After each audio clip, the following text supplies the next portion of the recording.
Coucou, bonsoir à tous, j'ai l'impression d'être rouge. Bref, bonsoir à tous, je transpire un peu. Il n'y a pas de musique aujourd'hui. Pour que on puisse faire le live à 21h ici, il a fallu que je négocie avec Yami. Donc il a fallu que je donne mon deuxième téléphone sur lequel on met de la musique. Donc la musique, ce sera moi. Bref, j'espère que vous allez bien. Je vais commencer à inviter du monde.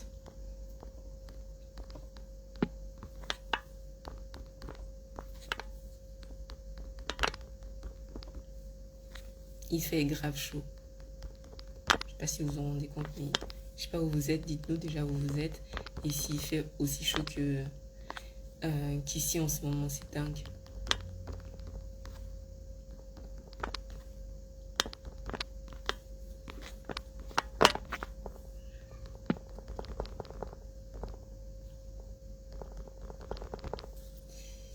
Encore, encore, encore et...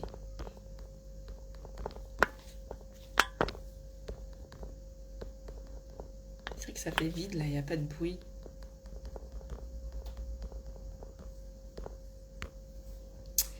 Voilà, voilà, voilà. Coucou à toutes les personnes qui se connectent. Coucou Stella. Coucou Fabienne. Euh, Coucou à toutes les personnes qui se connectent. Donc n'hésitez pas à demander à d'autres personnes de se connecter aussi. Coucou Jaden. Mais du coup, j'attends mon invité. Akili, je le vois pas dans les personnes connectées. J'attends qu'il arrive. En attendant, je vous salue. Merci beaucoup d'être là. Coucou Atelier Gréco. Coucou Binette. J'espère que vous allez bien. Désolée, il fait vraiment chaud. Mettez les cœurs. Coucou Romzy. En attendant qu'il vienne, je vais l'appeler moi. Je crois pas qu'il soit déjà dans le live.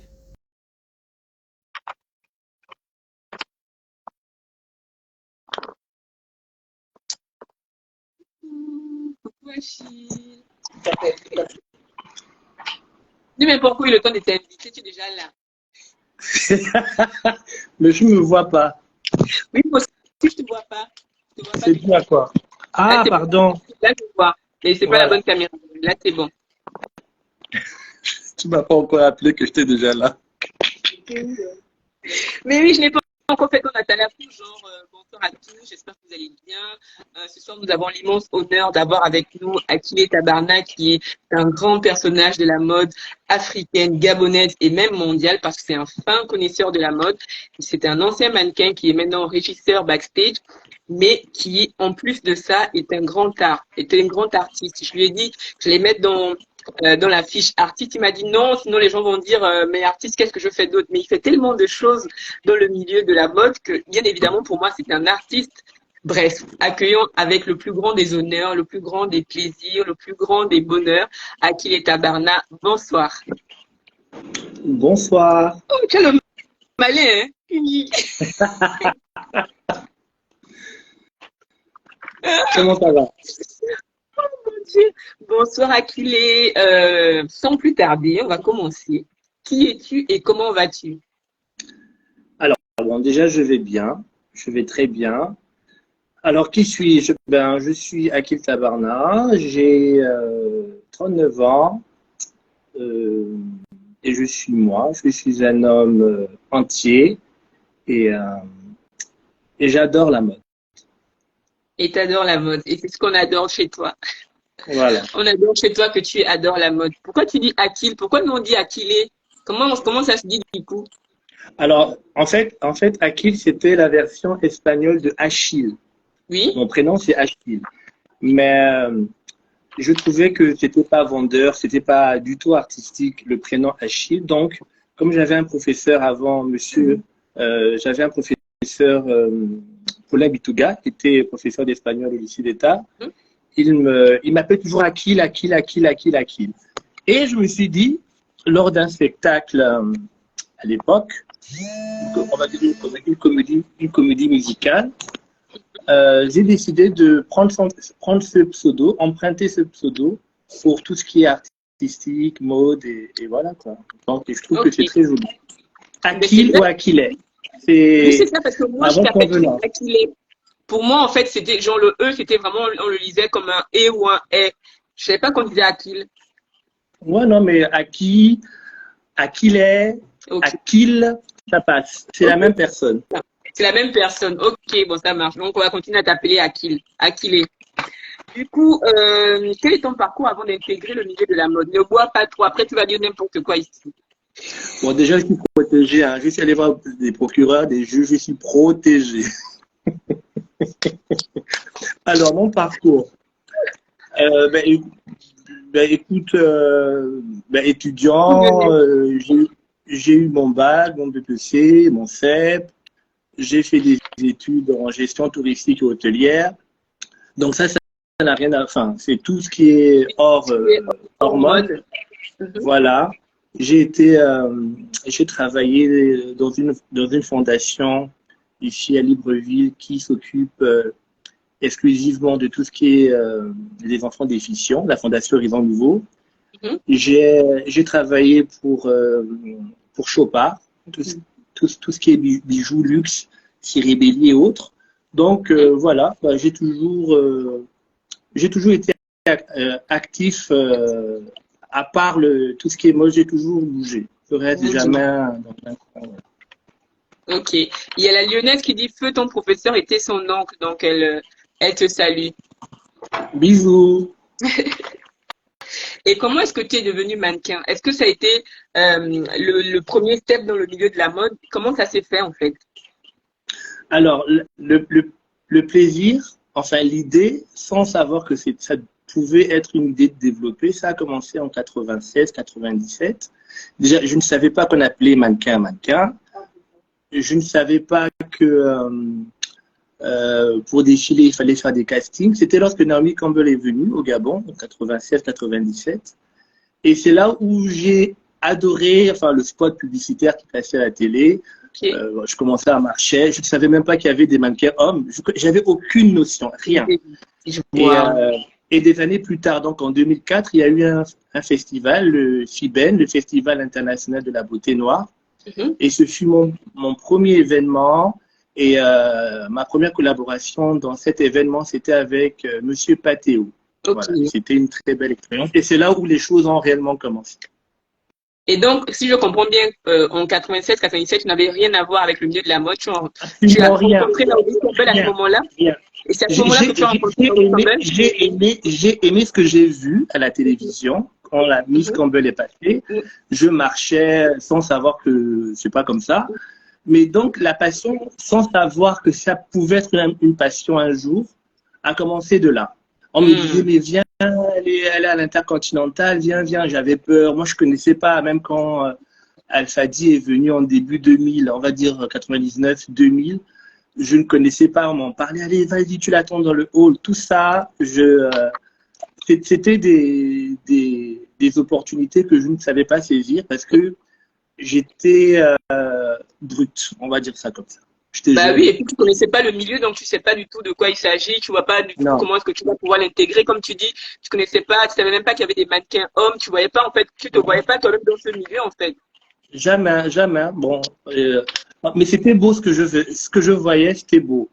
Voir ces spots publicitaires, je me rappelle comme c'était aujourd'hui, qui passaient à Télé Africa, on la voit, je pense que ça devait être des créations Versace.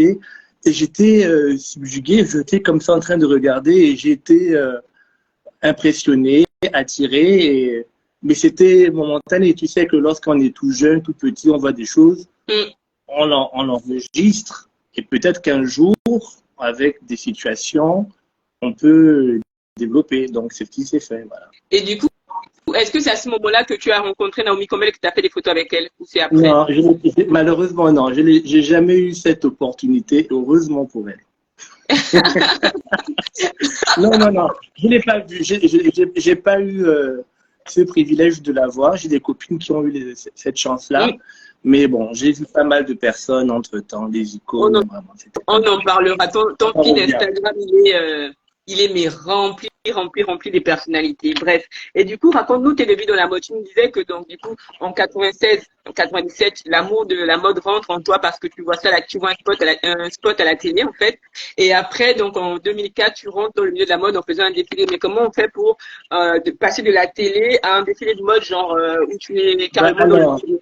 Alors, c'était une connaissance qui me dit, ah tiens, Il faut savoir que avant, mais vraiment avant, j'étais déconnecté de beaucoup de choses brutes.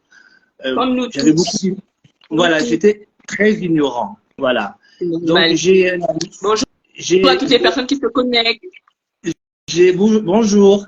J'ai un ami qui m'a dit qu'il y avait un casting à Gabon Expo. Mhm. Et bon, ben, viens voir, viens voir, viens voir. Donc je suis parti. Il y avait beaucoup de mannequins. C'était assez impressionnant. C'est là où j'ai vu qu'il y avait des hommes.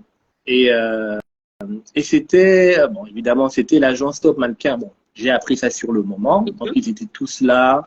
Il y avait un chorégraphe, un danseur qui était venu de Paris. J'ai oublié son nom. Bon, bref, il y avait beaucoup de choses. Wow. Et Mhm. l'événement s'est fait à l'hôtel Atlantique. Donc, il y avait beaucoup de créateurs. Il y avait beaucoup de créateurs. On a fait beaucoup de casting, énormément. Et à la fin de cette expérience, j'ai eu un contrat avec Monsieur Jean de Dieu Moutsou, qui était Mhm. le Le patron de directeur de l'agence Top Mannequin. Top Mannequin. C'était Christophe qui me l'a présenté. Et alors Jean de Dieu me regarde et il me dit, OK, d'accord, il suffira juste que tu gonfles un peu, que tu fasses de la musculation. Parce que j'étais comme ça. Hein. J'étais comme ça. Donc c'est de là où l'aventure a commencé. Donc j'ai fait plusieurs séances de training, de coaching à l'agence Top Mannequin qui était au Méridien. Mhm.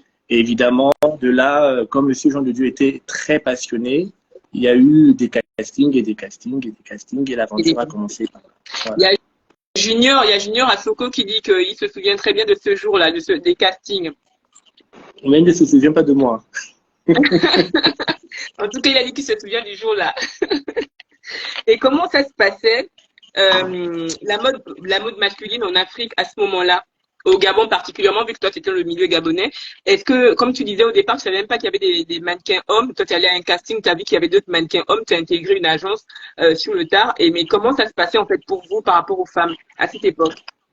Ben, je pense pas qu'il y ait une époque précise. Je pense que les mannequins femmes sont toujours mis sous le feu du projecteur. C'est toujours elles qu'on voit. C'est des divas, c'est des Forcément. stars. Voilà. Les hommes viennent après. Je dis même au niveau des cachets, Mm. ce sont les femmes qui ont des cachets incroyables. Les hommes, Oui, c'est le- on va dire que c'est les moins chers. Mm. Partout. Partout. Oui, oui. On peut les transformer, on peut tout faire. Les cachets ne vont jamais être celui d'autres personnes qui De la- sont du- très connues. Mhm. Malheureusement. Donc, ben, c'est toujours aux besoins des marques, des boutiques, parce qu'avant, il y avait beaucoup de boutiques, de magasins, de semi-luxe, c'est-à-dire des vestes, des costumes qui faisaient des défilés, qui participaient à des événements. Donc, c'était à la demande. C'était vraiment à la demande. Mais évidemment, Ok. les femmes sont toujours privilégiées. Privilégié. Donc en fait, moi, j'aimerais bien revenir à l'époque, genre 2004, 2005, 2006, tout ça. Donc, à cette époque, il y avait déjà beaucoup de créateurs masculins aussi, plus que la demande était Oui, là. il Ok. y avait beaucoup de boutiques, d'enseignes qui faisaient Mm. dans l'homme. Ok. Beaucoup plus qu'aujourd'hui, beaucoup plus même que Ah, des stylistes qui fait 100% hommes. Aujourd'hui, waouh. il y a quasiment plus. Du Ah ouais. 100% hommes, voilà, tu comptes. Non, il n'y en a même pas du tout. C'est toujours des mix, etc. Donc avant, oui, il y avait ces options, cette chance-là pour les hommes, les mannequins hommes. Mhm. Et bon, voilà, ça se faisait. On faisait des castings. Il y avait beaucoup d'anciens qui étaient là, Mm. qui participaient. Bon, j'étais vraiment Le le chouchou, petit le petit. nouveau, le chouchou, si tu veux. Donc, je me formais beaucoup toujours. J'allais tous les samedis au Méridien. J'ai raté beaucoup d'événements parce que Jean de Dieu estimait que j'étais, selon lui, pas Ça- prêt, ça- et heureusement Après. d'ailleurs. Mhm. Et donc, voilà, ça fonctionnait comme ça, tout Ok. Il simplement. y a LBV Story qui dit que tu es l'homme qu'elle cherche parce qu'elle t'a laissé plein de messages directs sur Insta et t'as pas encore répondu. Il faut répondre. Elle a de grosses opportunités qui arrivent avec la chaîne Fashion Africa TV et donc elle a besoin de toi. C'est moi qui l'ai envoyé vers toi en disant que tu étais en fait connaisseur de la mode, donc elle a besoin de connaître plein de choses avant de démarrer avec eux. Elle a besoin de toi. N'hésite pas à aller dans ton inbox pour lui écrire. Elle s'appelle LBV D'accord. Story. Je vais le faire ce soir. Ça marche. J'ai fait ton Natalakou, hein, LBV Story là. J'ai parlé de toi. Et du coup, quelle fut ta plus belle expérience en tant que mannequin? En tant que mannequin homme, quelqu'un qui est rentré dans le milieu du mannequinat, quelle fut ta plus belle expérience? Ma plus belle expérience, ça serait difficile de dire une expérience parce que j'en ai Tes fait plus belles beaucoup. expériences. C'est d'avoir c'est Coucou d'avoir, Calvin, excuse-moi, on salue d'abord les gens. Coucou Calvin, ouais. coucou Côté Mode, coucou Grace, coucou à toutes les personnes qui sont connectées, ne soyez pas jaloux. Et LBD Story te dit merci. Alors, mes plus belles expériences euh, furent d'avoir réalisé ce rêve d'avoir défilé, d'avoir pu passer du mannequin au jeu, on va dire à l'expression corporelle, au mime, parce que je l'ai aussi fait, et d'avoir réalisé ce rêve, et c'est juste fabuleux de réaliser des rêves. C'est vrai. Voilà. Mais est-ce qu'il y a genre un moment qui a été genre un moment phare pour toi, genre un événement où tu t'es vraiment dit, ouais, en fait, je le vis là en ce moment, je suis en train de le vivre, quoi. Ce n'est pas un événement, c'est plutôt, non, ce n'est pas un événement. C'est déjà l'expérience parisienne que j'ai eu à vivre intensément. Mais c'est surtout de me rendre compte que les gens te voient autrement. C'est-à-dire, avant, j'étais peut-être plutôt comme ça. Aujourd'hui, je suis ceci grâce à mon travail que j'ai eu à faire. Donc, c'est aussi une confiance en soi-même que j'ai pu avoir et à développer et à imposer mon visage, à imposer le pseudo Akil. Et c'est ça qui me, c'est ce qui est très beau. Réussir à honnêtement à vivre et à être respecté. On va dire ça comme ça. Et est-ce qu'à cette époque-là, c'était facile ou plus ou moins difficile de pouvoir vivre du mannequinat? Que ce soit avant ou aujourd'hui, enfin avant, je ne parle pas des supermodèles, mais en Afrique, il faut le dire, on ne vit pas du mannequinat.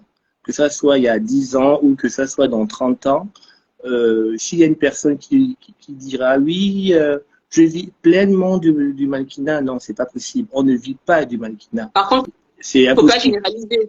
Par contre, faut pas généraliser parce qu'en Côte d'Ivoire, il y a des mannequins qui vivent du mannequinat. Genre, il y a des pays comme ça où les mannequins vivent du mannequinat. Non, je crois pas du tout. C'est pas vrai du tout. Et je défie cette personne de venir me dire que tous les jours, cette personne paye les factures d'eau, de courant, le loyer, se nourrit, se soigne grâce aux cachets des cachets de la Côte d'Ivoire que je connais. C'est faux. Mais il n'y a pas que les cachets de défilé, il y a les cachets de publicité. Oui, il y a les cachets de c'est toujours ponctuel. Tu es obligé. Je sais que ça. Lorsque tu as un boulot à plein temps, on va dire un autre boulot, tu es obligé de pointer tous les jours avec de certains heures. Quand tu es mannequin ou quand tu fais de la figuration ou que tu es modèle photo, c'est ponctuel. On t'appelle, oui, tu as un gros cachet. Tu peux gagner 500 000 pour certains, c'est énorme. Tu peux gagner 2 millions, c'est énorme. Mais tu gagnes 2 millions 500 000 francs pendant combien de temps? Combien de fois par mois? Par an. Combien de fois par an? Parce que même par an. Oui, même par an. Tu le gagnes combien de fois? Tu vois? Donc, pour moi, dire qu'on vit du mannequinat, c'est faux. Que ça soit en Afrique francophone ou anglophone, même ailleurs. Je m'étale un peu. Tous ces jeunes qui sont les jeunes mannequins de l'Europe de l'Est et autres, tous ces filles-là que tu rencontres lors des défilés, c'est intense. Elles gagnent beaucoup d'argent intensément. Elles le bloquent, elles épargnent, elles développent des business, mais à un moment donné, ça s'arrête. Ça s'arrête. Parce qu'aujourd'hui, on voit qui comme mannequin? On voit les Jenner, on voit les Bella Hadid, etc., etc. Mais il y en a d'autres qui défilent. Ces filles-là, on ne les connaît pas. On ne sait pas qu'est-ce qu'elles font, qu'est-ce qu'elles deviennent après un défilé. Donc, mais à un moment donné, ça s'arrête. Et après, il faut penser à l'après-mannequinat, l'après-mode. Donc, à ce moment, tu te poses la question, est-ce que j'ai économisé? Parce que malheureusement, on revient à se poser la question, ah, j'ai pas de formation, j'ai pas de diplôme, je compte que sur ma façade, sur mes jambes, sur mon visage, mais le corps vieillit malheureusement. Donc, il y aura une période où tu vas te poser la question, comment je fais? Donc, il y a beaucoup qui vont au mariage, qui rencontrent le prince de leur vie. Et alors, il faut avoir deux métiers. Deux métiers, c'est ce qu'il faut. Un, c'est le fixe, tu vis de ça, il n'y a pas de problème. Le deuxième, c'est la passion. Les strass et les paillettes. Il n'y a pas un troisième. Il n'y a pas un troisième. Le troisième, c'est quand tu es femme mariée et que tu aimes cette personne. Voilà. Ah, yeah. Ok, ça marche. On prend. Il y a LBD Story qui demande, est-ce que tu peux citer 2 ou 3 événements fashion au Gabon qui revient chaque année parce qu'elle ne connaît qu'à elle pour elle et les autres, s'il te plaît? Il y Est-ce qu'il y a d'autres événements qui reviennent chaque année?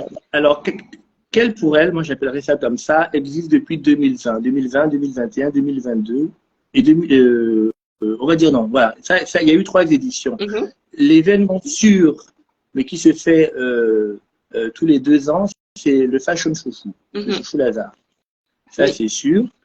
Bon, on est tous, on encourage tous Binette, l'un d'œil pour le Quel pour elle. J'espère qu'elle pourra faire une 4e édition. Mais il n'y en a pas beaucoup, malheureusement. Là, il y a le FEMOGA qui vient de faire sa 2e édition de Angers les Poutards. J'étais même pas au courant de la première édition, moi. Je ne savais même pas que ça existait. C'était l'année dernière au Musée National. Ok. Donc là, ils viennent de faire la 2e édition. Et bon, voilà. Donc malheureusement, sur le long terme en arrière, le Fashion Chouchou, c'est sûr, il est toujours là. Mais il n'y a pas eu un 2e ou un 3e événement sur 10 ans, 15 ans en arrière, malheureusement. Ouais. Mais comme tu parlais tout à l'heure, en fait, en revenant sur tes débuts, tu disais qu'il y avait plusieurs événements qui se faisaient quand même avec la présence de plusieurs internationaux, que ce soit au niveau de la presse ou au niveau des mannequins, des créateurs. Qu'est-ce qui s'est passé pour qu'on ait, genre, à la fin des années 2000, on n'ait plus rien? Qu'est-ce qui s'est passé? Le Covid. Non, le Covid, c'est en 2022. On parle de 2006. Non, mais tu sais, malheureusement, les choses changent.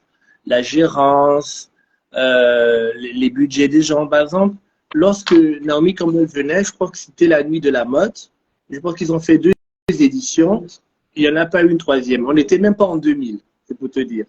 Donc, malheureusement, c'est toujours une question d'argent. Qui gère l'argent? Pourquoi il n'y a pas on n'est pas comme on n'a pas des événements comme Dakar Fashion Week de Adama Paris que j'adore, qui vient de faire ses 20 ans, 20 éditions. 20 éditions, c'est costaud. C'est comme mon grand frère d'art et de cœur, monsieur Al-Fadi, qui est sur le long terme avec le FIMA. Il faut se battre. Mais lorsqu'il y a des promoteurs, par exemple, qui créent des événements, là je parle en général, mais qui le fait pour gagner de l'argent, bon, et qui met plein de poudre comme ça aux gens, et après tout se passe bien et l'argent rentre, et après cet argent disparaît, et qu'il y a des dettes, et qu'il y a ceci, et que cela, évidemment, les événements s'arrêtent. On est un petit pays aussi, donc malheureusement. Qui dit. Vas-y. Pardon, il y a Junior à Soto qui disait qu'il y a eu la caravane d'Al-Fadi aussi qui a été avortée. Ben voilà, je pense que Junior est au courant, je pense. Il était. Moi, j'ai commencé en 2004. Lui, il a dû participer, il a bien participé. Je pense qu'il connaît les aléas de ce qui s'est passé. Qu'est-ce qu'on va faire? Donc, il y a toujours des événements qui commencent et qui s'arrêtent. Nous tous, on a vu des événements avec des publicités incroyables qui ont promis 10 ans de longévité. Ça, parfois, il y a certaines qui s'arrêtent même à cause d'un an. Moi, j'étais en train de gérer en 2011 un événement. C'était le Sira Vision Gabon. Pas de question. Voilà. Malheureusement, cet événement avait très bien commencé. Tout était calé, tout. Mais il y avait une partie où c'était vraiment le gros budget. Et malheureusement, cet événement n'a jamais été réalisé à cause d'un non. Donc, on sait quoi. Voilà, donc il faut aussi que le pays adopte, accepte et aime la mode. Parce que là, c'est des personnes privées qui organisent avec leur propre fonds des événements et c'est pas facile. C'est clair. Donc, à un moment donné, évidemment, lorsqu'on veut faire des grandes choses, faire venir des personnalités, on a besoin d'aide. Et si cette aide-là ne tient pas, ben voilà. En attendant, malheureusement. Exactement. En attendant, comme tu disais qu'il y a plein d'événements qui ne font qu'une année, et bah s'ils ne paient pas les gens aussi, ils peuvent pas revenir pour une deuxième année. Leur crédibilité s'arrête. C'est comme la Gabon Fashion Week, je le dis clairement parce que j'ai fait ça à Libreville en 2016, j'ai jamais été payée. Il y avait aussi l'événement, non j'ai vu, il y avait aussi l'événement en 2013 avec comment c'était, en tout cas c'était à Gabon Expo, il y avait plein de monde qui venaient de l'étranger, il y avait des gens qui sont arrivés de. C'était pas avec Jean Doucet. Non, il avait fait la fiche, oui, il y avait Jean Doucet, il y avait Baby Cardi qui était là. Pareil, cet événement, j'ai jamais été payée. Donc, en même temps, c'est aussi une question de crédibilité. Si vous n'avez pas été crédible la première année, les sponsors ne vont pas vous suivre la deuxième année. Si ça Écoute, ils n'ont pas eu leur par exemple, le Gabon Fashion, moi, j'avais géré le casting avec Fabienne Gréco, Axel Bar, on était tous là. Ça promettait parce qu'on se disait que oui, c'est sûr, les origines de cet événement, c'est fiable, etc., etc., etc. Et j'avais même fait inviter des Barros de la Côte d'Ivoire. Exactement. Qui étaient venus de la Côte d'Ivoire. Ouais. Et alors, moi personnellement, bon, on me dit, oui, bon, Akilé, c'est combien ton cachet? Bon, c'est passé, ça ne va plus se faire, donc je vais le dire. Je dis, vous avez besoin de mes services sur combien de temps? À une semaine. Bon, je suis gentil, mon cachet serait par jour 100 000, donc 700 000. Donc, je suis là, le temps passe, il y a des répétitions au spa, etc. Mais bon, moi, j'ai besoin que les choses puissent être écrites. Parce que lorsqu'on dépasse, enfin, quand le budget commence à gonfler, on a l'expérience, malheureusement. On est en 2016, hein, c'est ça. Le temps passe. Entre-temps, je ne reçois pas de contrat, de rien du tout. Donc, je reçois un coup de fil de la Côte d'Ivoire. On m'appelle pour gérer un autre événement. Je gagne. Le billet est pris en charge, l'hôtel, tout est pris en charge, le cachet, c'est rien du tout. Mais j'adore parce que c'est fiable, c'est propre, c'est clair, net, précis. Donc, je laisse tomber 700 000 francs, je laisse tomber 700 000 francs pour 150 000 francs en Côte d'Ivoire et j'apprends finalement que personne n'a été payé, mais vous avez eu des bons de fidélité pendant 1 an au spa. J'espère que vous avez profité. Hein. Bon, bah, je ne suis jamais allée dans le spa Dieu. Merci, j'avais gagné le concours. J'avais fait sous le tard comme ça un concours de mannequin. En tout cas, j'avais gagné. Ça avait l'air bien. J'ai vu des images. S7 Pro, je ne sais pas quoi. J'ai eu au moins le téléphone S7 Pro qui valait peut-être 600 000. Au moins, je suis contente que j'ai pu avoir ça. Mais bon, n'empêche qu'il y avait plein d'autres mannequins qui n'ont pas pu. À la fin, je me suis dit, au pire, j'ai pas été payé comme avait promis. Bah, au moins, je suis sortie de là avec quelque chose. Mais tous les autres mannequins n'ont rien eu. Donc, un événement pareil, ça m'étonnerait qu'ils aient envie de venir la prochaine fois puisque leur crédibilité, elle est à mal. Bref, comme disait. Lorsque, là, je parle en général. Lorsqu'on crée quelque chose, moi, j'ai toujours dit aux personnes qui veulent bien écouter mon expertise, vous voulez organiser un événement, c'est très bien. Faites-le avec le cash, avec votre poche. Enfin, ce que vous savez que vous avez. N'attendez rien des promesses, des sponsors, parce qu'au dernier moment, ils peuvent vous lâcher. Donc, il y a des gens qui font plein de choses, qui promettent, etc., et se retrouvent avec des dettes, des scandales. Et bon, voilà. C'est dommage. C'est vrai. Il y a une d'historique, justement, pour conclure sur ce débat-là, parce qu'après, la PJ, moi, je n'aime pas la PJ. Bref. LBD Story qui dit que c'est vraiment dommage pour tous ces jeunes talents qui émergent. On espère que ça changera d'ici là. Donc voici, on espère tous que ça change, mais c'est aussi une question d'unité. Est-ce que avec le temps on est plus unis? Est-ce que tu as remarqué par exemple que ce soit dans le milieu de la mode en tant que créateur ou bien dans le milieu de la mode avec les mannequins, est-ce que tu as l'impression que l'unité elle est quand même un peu là parce que franchement on est à la traîne.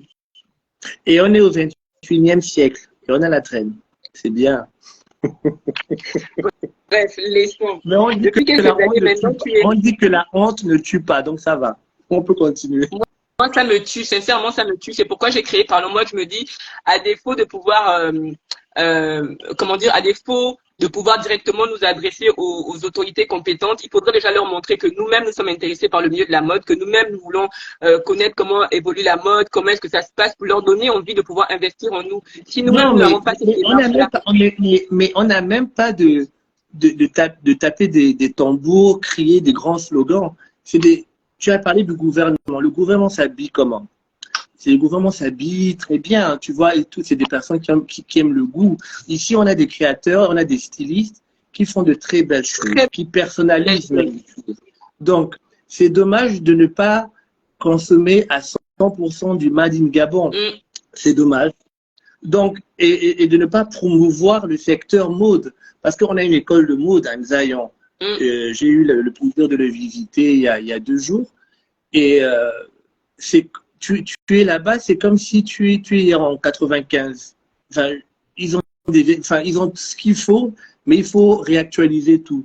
On a des personnes motivées, mais qui se disent que bon, on va faire la mode, je vais être styliste, mais je vais gagner comment? Donc, ils abandonnent ce métier-là, qui est un métier professionnel. Et Exactement. donc, je pense que l'effort devrait venir de plus haut.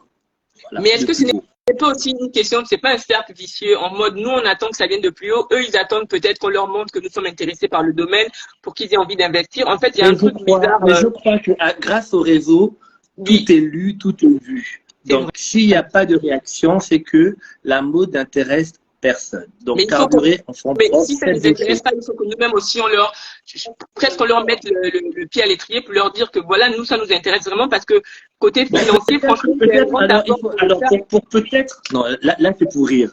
Mais si ça doit intéresser les plus hauts, alors il faut prendre plein de textiles, d'épingles, de ciseaux, en faire un ballon, en forme de ballon, hein, et là peut-être ça va intéresser. Je vois ce que tu veux dire parce qu'ils sont juste plus intéressés par le football que par la mode. Mais je me dis dans Malheureusement les pour la pays comme mode. la Côte d'Ivoire, mais parce que je me dis dans les pays comme la Côte d'Ivoire, le Sénégal, les autorités s'habillent vraiment en mode local et c'est vraiment Ben, c'est super la bon, même au culture, Nigeria, au Ghana, c'est mais la parce que aussi la culture, mode elle est ultra développée. Est-ce c'est que la c'est mentalité, pas oui, mais est-ce c'est que la c'est pas aussi mentalité et la qu'ils aient culture. grandi avec cette mode-là? Est-ce que c'est pas le fait qu'ils aient grandi avec cette mode-là qui leur donne envie de toujours la promouvoir parce qu'ils l'ont toujours vue et parce que le peuple s'habille dans cette mode-là et qu'ils se sentent concernés? Est-ce qu'au Gabon, au 21e siècle, en 2023, les Gabonais s'habillent en mode gabonaise pour donner envie à nos autorités de s'habiller en mode gabonaise? C'est vrai que tu as raison, en fait. Moi, je veux me dire que on va pas tout attendre d'eux. Si on continue à attendre d'eux, on va jamais aller nulle part. Moi, j'adorerais voir la première dame s'habiller en chouchou Lazare, s'habiller au Tingema, mettre les bijoux de Fabienne Gréco. Tu vois ce que je veux dire?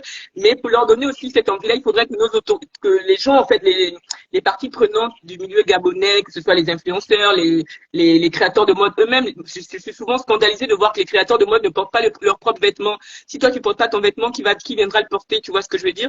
Les chanteurs, tout ce monde-là puisse s'habiller en mode gabonaise. On est toujours en mode, même quand tu vois les gens qui sont un peu riches, qui sont un peu dans le milieu du showbiz, ils sont toujours en train de nous montrer les Louis Vuitton, ils sont toujours en train de nous vendre la mode qu'on voit ailleurs. On n'arrive pas à mettre, en fait, une patte made in Gabon. Est-ce que c'est pas à nous de la mettre en avant? C'est nous tous. On s'habille, on ne sort pas nu. Tu vois, il y a le raffia qui est là. On pourrait fabriquer, transformer le raffia en faisant des costumes, par exemple, ou bien des chemises. Je ne sais pas. Le problème, c'est qu'il n'y a pas les structures qu'il faut. Il n'y a pas le matériel qu'il faut. Qui va faire ça? Qui va gérer ça? Si moi, je commence à avoir des actionnaires devant moi, un grand groupe mode international qui me gère, je vais acheter tout, j'ai un local, je vais embaucher, je dis n'importe quoi, 1000 personnes, 1000 Gabonais pour venir travailler. J'ai bien peur qu'à un moment donné, on vienne me dire, ah bien, mais vous vous prenez pour qui? Et peut-être et patata. C'est ça, on a eu des structures ici, c'est l'entreprise qui a, c'est Sotega, je crois. C'est ça. Il y a Sotega, il y a MGV derrière la prison. C'est fermé. Ça a donné de l'emploi à des Gabonais. Il y avait des confections de vêtements, des uniformes, etc., etc. Et on pouvait faire plus aujourd'hui. Les créateurs pouvaient se rapprocher de ces grandes structures pour développer d'autres choses. Mais cette industrie. Donc, on fait quoi? C'est quoi la solution? Moi, mais c'est toi l'invité. Tu me poses maintenant les questions. C'est toi l'invité, c'est toi qui réponds les questions. Je suis sûrement là. Non, c'est pour dire que les efforts, je pense que les créateurs, les stylistes font beaucoup d'efforts déjà. Ils habillent des femmes lors de leur mariage traditionnel et civil. C'est déjà énorme. Ils créent des événements. Ils créent des événements en mode pour parler du 241, du Mali Gabon, les Fiadel Gabonais. Je suis tel, je suis Gabonais, je suis créateur, je suis sorti des frontières. On me connaît partout et je suis Gabonais. Je prône le vert, jaune, bleu. Bon, quand tu rentres, est-ce qu'il y a une forme de reconnaissance? Est-ce que les créateurs gabonais confirmés et structurés qui ont pignon sur rue sont reconnus? Est-ce que le ministère se rapproche d'eux? Est-ce qu'il y a des choses qui se font avec les créateurs gabonais officiellement? Je ne parle pas des promesses et ceci et cela. Est-ce qu'il y a des salles polyvalentes qui sortent de terre pour créer des expositions permanentes ou éphémères, ou des défilés de mode. Ça coûte cher, hein, les salles d'hôtel. 2 millions, 3 millions, 11 millions pour créer des défilés de mode, pour créer des expositions, pour faire défiler des jeunes Gabonais qui aiment bien le mannequinat. On les paye, oui. Mais après, qu'est-ce qui se passe? L'après-événement, qu'est-ce qui se passe? On partage des photos, on est content. Mais toi qui organises, qu'est-ce qui se passe? Qu'est-ce qui te reste? Quoi?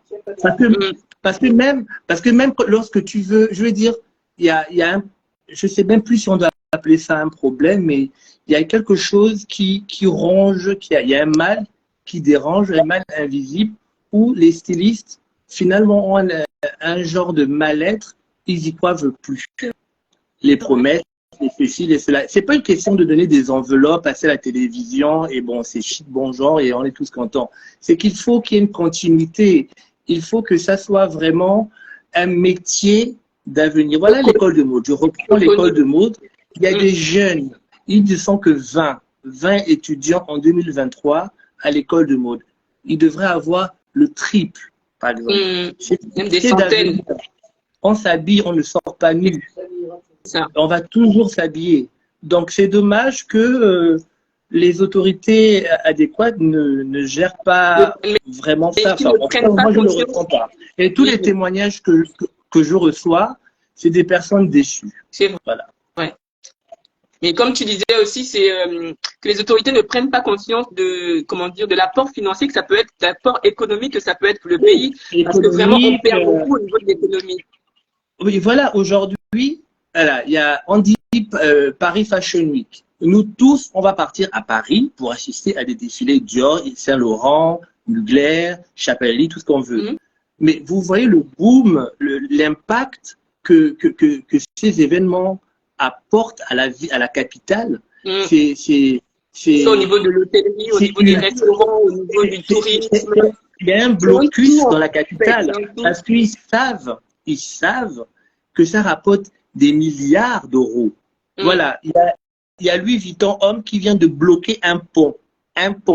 Et crois-moi qu'ils n'ont pas attendu 2 heures pour avoir le oui. Donc ici, va bloquer l'échangeur de charbonnage pour organiser un défilé de mode. On va te dire, tu vas attendre 2 ans. Peut-être que tu ne vas jamais avoir de réponse. Tu vois ce que je veux dire? Il faut que le pays aime la culture mode. Il faut aimer. Il ne faut pas faire semblant d'aimer. Si vous n'aimez pas, ne faites rien. Voilà. En Afrique de l'Ouest, c'est une chose. Mais je pense que ce problème, c'est comment l'Afrique centrale. On le retrouve au Cameroun, au Congo. Voilà. Et il faut dire que les matières connues, donc le raffia pour nous, pour l'Afrique centrale, n'est pas développé, n'est pas sollicité. On le voit juste dans les mariages traditionnels ou sur 2-3 petites chemises comme ça. Mais ça s'arrête là. Iman Aïssi fait des défilés haute couture avec le raffia. Il fait des défilés haute couture et je suis très heureux pour lui parce qu'il a bossé des longues années. Il fait des défilés haute couture. Il a la chance, il a le bonheur d'être dans le syndicat haute couture et d'être dans le calendrier. Il présente des défilés haute couture où? Voilà. C'est cette partie-là. Il ne faut pas regarder à côté. Faut regarder. Il les présente où? À Paris. Mais pas. Il les présente à Paris. Il y a une très très belle vitrine justement pour les autres qui sont en dessous en se disant, regardez, les matières qu'on néglige ici, elles sont valorisées ailleurs. Est-ce que cette réussite, c'est grâce au Cameroun? C'est grâce à son travail, au travail, à la niaque du travail qu'il a eu pour en arriver là. Il s'est battu seul. Seul. Ce n'est pas XYZ du Cameroun qui a poussé. Non. Je pense pas. Il s'est battu seul. Aujourd'hui, moi, je suis grand créateur de mode. J'habite toutes les princesses du Qatar, de Dubaï et de Chine. Et d'un coup, on m'appelle, « Oh mon Dieu, monsieur Akile, vous êtes un Dieu, grâce à vous, le Gabon est vu par le monde parce que vous habillez les princesses, vous habillez même le président de la Corée du Nord, c'est unique dans ce secteur. » Oui, mais je me suis battu seul. C'est pas vous qui l'avez aidé. Et maintenant, comme tout va très bien, vous voulez vous accaparer de la réussite, c'est un peu facile, c'est un peu trop facile. Donc, il faut aider tout de suite les gens. Il y a des grands talents partout, il faut les aider tout de suite. pour que demain, ils se rappellent d'où ils viennent. Ils vont toujours dire, on est fiers d'être Gabonais, mais la réalité, lorsque tu dors, lorsque tu te réveilles le matin devant ton miroir, tu te dis, j'ai bossé fort et j'étais tout seul, j'ai fait des demandes, j'ai eu besoin d'argent, personne m'a aidé, j'ai sacrifié, je suis parti en voiture jusqu'à la frontière de la Libye, j'ai traversé, j'ai fait ceci, j'ai fait cela. Aujourd'hui, je suis un grand nom de mon secteur d'activité. Maintenant, mon pays me rappelle parce que l'étranger m'a mis en haut, comme on dit. Voilà. On dirait qu'il faut ressortir dehors pour être respecté. C'est vraiment ça ce petit truc, vraiment cette pique-là qu'on a dans le cœur, c'est ça, que on ne met de la valeur sur toi que lorsque tu éclores, en fait, lorsque tu vas éclore à l'extérieur. C'est vraiment quelque chose de trop bizarre avec le pays. Bref, répondons aux questions que les gens ont posées et après, je vais continuer sur mes questions. Il y a Elvie Story qui disait exactement, les Gabonais ne sont pas très solidaires dans le milieu de la mode et je pense que comme dit Dorine, que si tous les jeunes créateurs se mettaient ensemble, on pouvait réaliser quelque chose. Elle dit encore, aide-toi et le ciel t'aidera. Et Stella qui disait, laissez le Saint-Esprit, Dieu et autres tranquilles. Ils ont trop de problèmes ici. Et Stella disait, parce qu'ils n'ont pas de preuve que ils n'ont pas de preuve au Gabon que la mode rapporte de l'argent. Donc, il faudrait leur montrer, en fait, à quel moment, en fait, peut-être que la mode, selon certaines personnes, ne rapporte pas de l'argent, malheureusement pour eux, de penser ça. Mais pour l'extérieur, le Gabon, c'est un pays riche où on peut gagner de l'argent. Donc l'extérieur voit comme grande banque, le Gabon. C'est ça. Mais entre nous, on n'a pas encore cette prise de conscience-là. C'est vrai. Et il y a Fabienne qui disait, ma chérie, moi, en tant que créatrice, je m'habille tous les jours en gréco. C'est ce qu'on veut voir. À chaque fois, je le dis aux créateurs que je rencontre et qui me disent, genre, je regarde les pages Instagram des créateurs. Déjà, très rares sont les super créateurs qui sont sur Instagram, c'est bizarre, et qui ont des feeds intéressants. Et en plus, qui passent leur temps à publier des photos avec des sacs Louis Vuitton, alors qu'ils fabriquent des sacs eux-mêmes. Je me dis, mais pourquoi est-ce que moi, je vais acheter un sac chez toi qui coûte 100 000, 200 000, alors que toi, tu vas prendre mon argent pour l'acheter Louis Vuitton? Il faut que toi, tu me donnes envie d'acheter chez toi parce que tu considères que ce que tu fais, c'est du luxe. Parce que ce qu'on dit, les créations africaines, c'est vraiment du luxe parce que elles ne sont pas produites en série. Donc, c'est vraiment que tu portes un objet rare. La rareté, c'est ça le luxe, en fait. Et si toi-même, tu n'es pas fichu de porter ta création, moi, j'aurais pas envie de porter la tienne parce que je me dis, c'est juste un moyen de gagner de l'argent et d'aller acheter Louis Vuitton. Donc, autant moi-même économiser, aller m'acheter Louis Vuitton. Je veux prendre un exemple. Tu veux t'acheter une paire de chaussettes de chez Dior qui va te coûter 500 € ou une paire de lunettes de chez Saint-Laurent qui va te coûter 2000 €. En sachant qu'en Afrique, on va parler de l'Afrique, tu peux encourager un jeune créateur, un jeune styliste, la confection de chaussettes, ou même aller dans des entreprises, développer des lunettes faites en Afrique. Je veux dire, il y a toujours une base avec des pièces uniques. Et c'est là, et tu vas dépenser 3 fois moins, même pire même, voilà. Donc, je crois qu'il y a un complexe d'infériorité au niveau des marques. On aime le luxe, sans savoir, parce que toutes ces grandes marques que je partage, hein, parce que moi j'aime toutes ces grandes marques, c'est des marques, leur pays les encourage. Hein. Dior, Chanel et toutes ces personnes qui sont disparues aujourd'hui, leur pays leur rend toujours hommage. Toujours. C'est vrai. Toujours. Au Gabon, est-ce qu'on rend hommage à nos créateurs? Il y a certains qui sont déjà partis, je pense. Oui, et ceux qui sont là. Voilà. Oui, nous le faisons personnellement, genre on écrit aux créateurs, on leur dit qu'on aime bien ce qu'ils font. Petit à petit, chaque personne fait à son niveau. On ne va pas attendre que l'État fasse pour nous parce que si on commence ce qui me dérange, c'est qu'on est au 21e siècle et ici, je parle en général, hein, je me protège. En général, le procureur a dit de ne pas. C'est comme si on est en plein 1970, 1980. On découvre les choses, on ne sait pas comment les utiliser, on apprend un peu. On est en décalage ou en arrière. C'est ce qui est dommage. C'est vrai. C'est vrai. Et Stella dit, elle comprend parfaitement ton raisonnement quand tu parles du fait de se faire tout seul et que après les gens viennent s'approprier ta richesse en disant oui, elle est 241, elle est ceci. Elle considère qu'elle s'est faite toute seule. Est-ce que Stella veut que je parle beaucoup? Je pense que je connais d'où elle vient. Et là, tu auras affaire au procureur de Paris, en tout cas. Je le connais. Eh. Le maire de Paris, je connais. Le maire de Paris et de Marseille et de Lyon. Laisse. Pardon.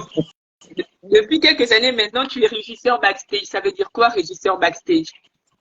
Alors, régisseur cabine, techniquement dit cabine, Okay. c'est organisation et coordination. En revanche, c'est moi qui souligne backstage. Sinon, je pourrais me limiter à régisseur. Régisseur, je peux t'organiser un défilé entier, du début, pendant, après, devant, derrière, partout. Je peux tout faire. Mais par discrétion, je dirais. Par backstage. modestie mal placée. Ouais, on va dire ça comme ça. Voilà. Donc, c'est organisation et coordination des coulisses. Okay. Mais normalement, c'est tout un défilé entier. Je gère. Tu gères. Complètement. Si on m'écoute, si j'ai tout ce qu'il faut, quand il faut, et voilà, et c'est parfait, c'est du 100%. Ok. Est-ce que c'est que au niveau des défilés de mode ou bien tu peux aussi le faire au niveau d'un shooting photo, au niveau d'un clip vidéo, au niveau de l'organisation de l'événement en rapport avec la mode? La différence avec un shooting photo, c'est que le mannequin ne va pas défiler. Donc, il y a toujours une direction artistique. Il y a une forme de chorégraphie, de mouvement, on va dire. Oui, bien sûr. Mais c'est toujours dans la condition où toutes les conditions sont respectées et réunies. Okay. Sans ça, ça va être compliqué. Voilà. Et c'est quoi les conditions en question? Ben, écoute, si je dis qu'il me faut une décoration bien spécifique par rapport au client, si c'est pour un défilé, moi, je vais réfléchir je vois ta collection et je te dis, écoute, ta collection m'inspire comme ça. Si tu as confiance et si tu as le budget, faisons quelque chose de différent. Parce que moi, j'aime l'innovation. Si les stylistes peuvent sortir des hôtels et créer des événements, privatiser des coins de rue ou des endroits éphémères qui vont disparaître juste après l'événement, moi, ça me plaît. Moi, j'adore l'innovation.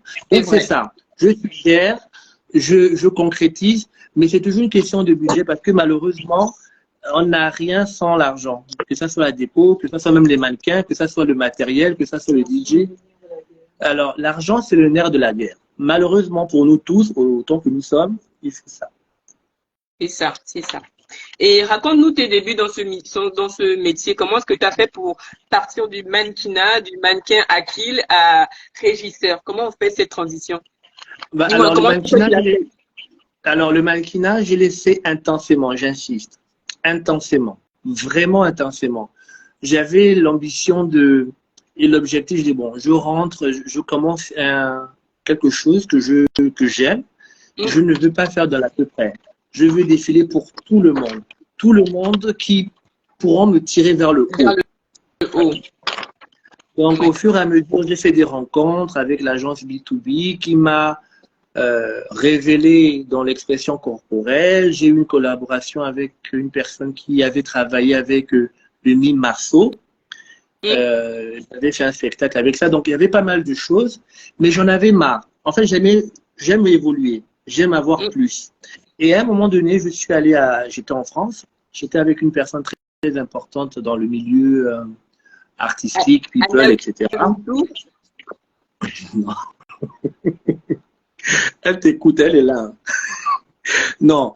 Et alors, j'étais avec un groupe de personnes qui, justement, étaient dans tout ce qui est habilleur, assistant de l'assistant.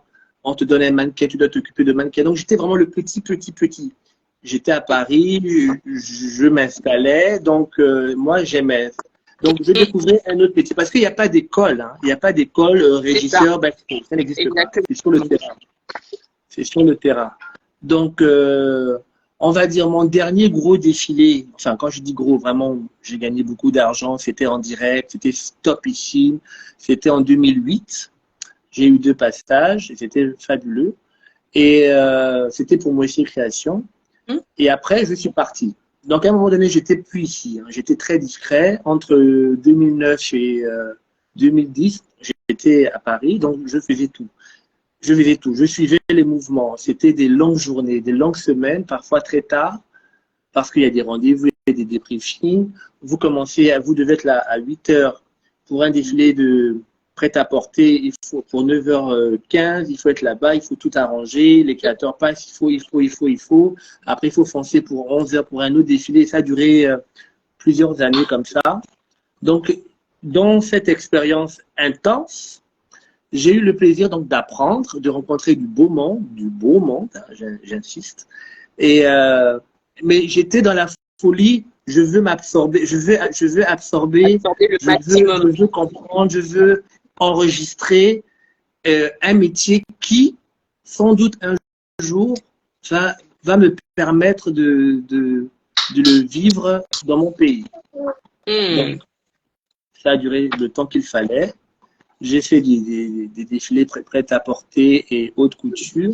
C'était fabuleux. Fabuleux. Bon, je tiens à dire que les défilés qu'on voit en Afrique, où il y a plusieurs créateurs, chez eux, on les voit dans les écoles de mode. C'est comme ça. Ailleurs, à Paris, c'est une maison, un défilé, ça dure, allez, 10, 15 minutes, 20 minutes maximum. Voilà. Donc évidemment, mon CV artistique a gonflé, donc je grandis évidemment, je reviens au Gabon, je repars, je faisais aussi des castings pour des concours de beauté, etc. J'ai beaucoup pleuré, j'insiste, même si j'en parle pas. J'ai fait des castings pour des émissions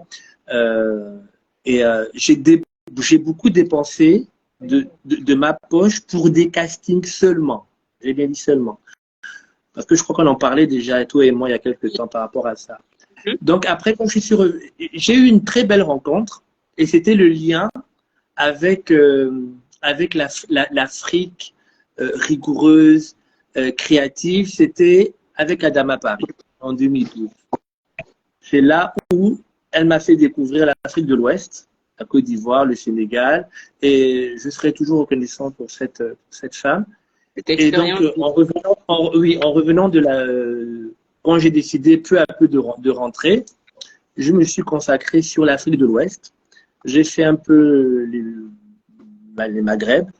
Et après, c'est depuis 3-4 ans que je suis concentré sur le Gabon, sur l'Afrique centrale. Et comment s'est passé, par exemple, ta première expérience en tant que régisseur backstage au Gabon? Comment ça a été pris, en fait, ce nouveau métier? Déjà, tout le monde a besoin d'un régisseur, un vrai, pas quelqu'un qui te voit et qui t'imite.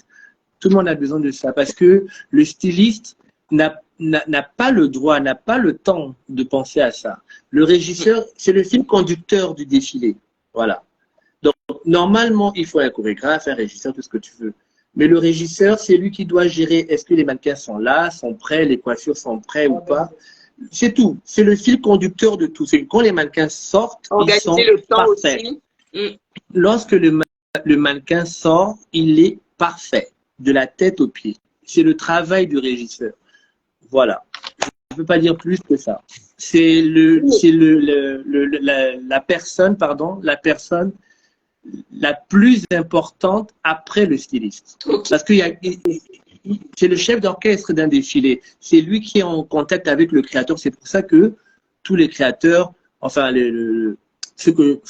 dans mon parcours depuis 2004, j'ai eu le plaisir de discuter avec les stylistes parce qu'il faut voir les collections, il faut suggérer, il faut écouter ce qu'ils veulent, leur univers, etc., etc. Donc, c'est une liaison qui, à un moment donné, peut devenir amicale et c'est très bien. Voilà. C'est magnifique. Et moi, j'aime le contact humain.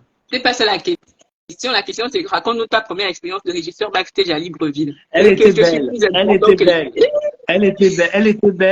très belle. Elle était très belle. Voilà, je t'explique. La première, c'était C'était pour le CIRA-Vision, le CIRA-Vision Gabon.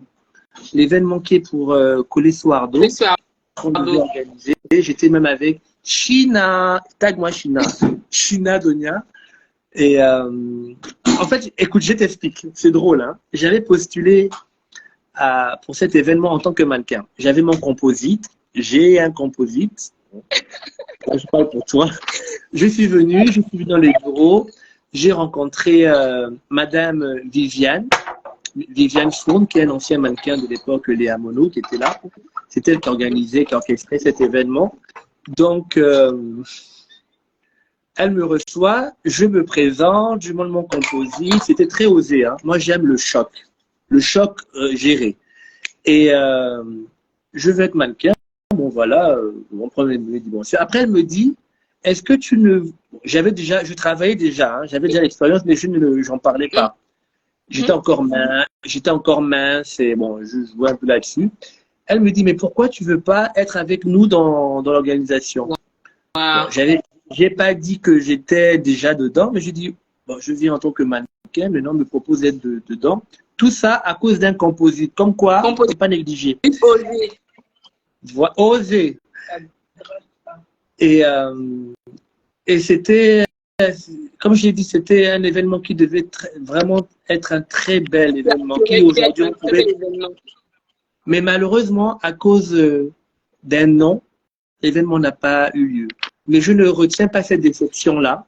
Je retiens le contact humain, le travail qu'il y a eu, la générosité de cette femme et enfin, cette unité autour du travail.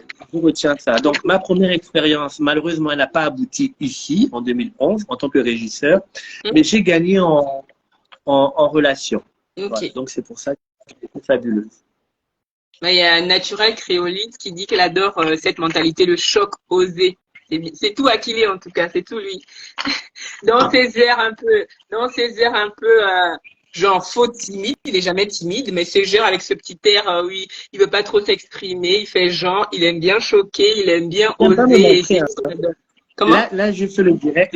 En général, j'aime pas me montrer, j'aime pas tout ce qui est Akilé, machin, les télés, j'aime pas me voir. Là, c'est vraiment exceptionnel parce que je t'adore. Mais en général, lorsqu'on m'appelle, mais viens, va faire le final, va te présenter, juste, enfin, j'aime pas me voir, j'aime pas m'entendre, et voilà, quoi. Et je ose. C'est bien parce que ça rejoint énormément de personnes qui disent exactement la même chose comme moi. C'est horrible de pouvoir s'entendre. Genre, tu dis, mais c'est quoi cette voix-là? C'est ma voix? Et c'est quoi ce visage, en fait? T'as l'impression que tu as un visage quand tu fais tes selfies, tu es belle. Et là, d'un coup, en tout cas, tu as investi dans le micro, hein, c'est bien.